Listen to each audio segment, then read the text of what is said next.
1988 সালে ইরাকে চলমান মিশন ইউনিমগে বাংলাদেশ সেনাবাহিনীর 15 সদস্যের পর্যবেক্ষক দলের অংশগ্রহণের মাধ্যমে জাতিসংঘ শান্তিরক্ষা মিশনের যাত্রা শুরু করে সশস্ত্র বাহিনী। বর্তমানে জাতিসংঘ মিশন এলাকাসমূহের রাজনৈতিক অস্থিরতা ও সংঘর্ষের ধরন শান্তিরক্ষা কার্যক্রমকে অনেক বেশি বিপজ্জনক ও ঝুঁকিপূর্ণ করে তুলেছে।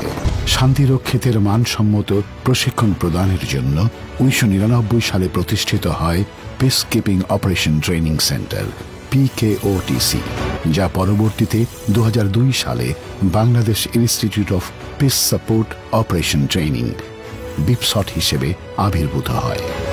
বর্তমানে BIPSOT বিশ্বের অন্যতম শান্তিরক্ষা প্রশিক্ষণ প্রতিষ্ঠান হিসেবে স্বীকৃত।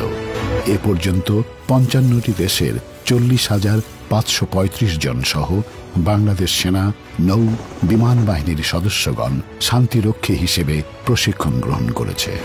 বর্তমানে বাংলাদেশ সেনাবাহিনীর সর্বমোট 4,887 জন সেনা সদস্য 10টি দেশে 11টি জাতিসংঘ শান্তিরক্ষা মিশনে মোতায়েন রয়েছে। সাধারণ মানুষের নিরাপত্তা প্রদান করাই বাংলাদেশ সেনাবাহিনীর পদাতিক কন্টিনজেন্ট সমূহের মূল দায়িত্ব। বাংলাদেশ নৌবাহিনীর 344 জন শান্তিরক্ষী বর্তমানে বিশ্বের 6টি স্থানে শান্তিরক্ষায় নিয়োজিত রয়েছে।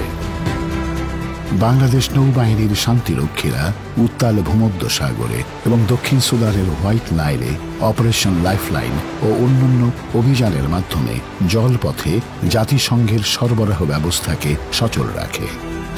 বর্তমানে বিশ্ব শান্তি প্রতিষ্ঠায় বাংলাদেশ বিমান বাহিনীর মোট 406 জন বিমান সেনা বিশ্বের 5টি স্থানে শান্তিরক্ষী হিসেবে অত্যন্ত গুরুত্বপূর্ণ ও কার্যকরী ভূমিকা পালন করে আসছে।